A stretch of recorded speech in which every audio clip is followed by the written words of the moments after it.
কে জান্নাতি আল্লাহ কইব, কে জাহান্নামী আল্লাহ কইব। জান্নাত আল্লাহ দিব, জাহান্নাম আল্লাহ দিব। জান্নাত জাহান্নাম মোল্লায় বাটে।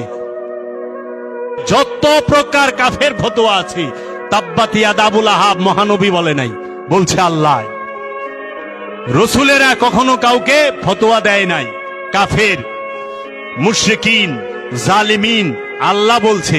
কারণ সূরা নজমে আল্লাহ বলতাছে, আমা ইয়ান্তিকু আনিল হাওয়া, আমার হাবিব জীবনে নিজের ইচ্ছা থেকে একটা কথাও বলে নাই, আমি যা বলতে বলেছি তাহাই বলেছে। তে এখন কাফের মুরতাদ, মুস্তিক, আস্তিক, নাস্তিক সব মৌলবী সাহেবরা দায়িত্ব লয়ে লইছে। কে জান্নাতি আল্লাহ কইব, কে জাহান্নামী আল্লাহ কইব। জান্নাত আল্লাহ দিব, জাহান্নাম আল্লাহ দিব। জান্নাত জাহান্নাম মোল্লায় বাটে। কয় তুই তো জাহান্নামী, জাহান্নামে যাবি। আশ্চর্যের বি, আপনি কেমনে কল আমি জাহান্নামে যাবো না জান্নাতে যাবো? আবার জিজ্ঞে হুজুর নামাজ যে পড়েন কবুল হইছে নি? আল্লাহ ভালো জানে। আমি বললাম নামাজের কথা আল্লাহ ভালো জানে, আর আমি জান্নাতে যাবো না জাহান্নামে যাবো এটা তো আপনি ঠিকই জানেন।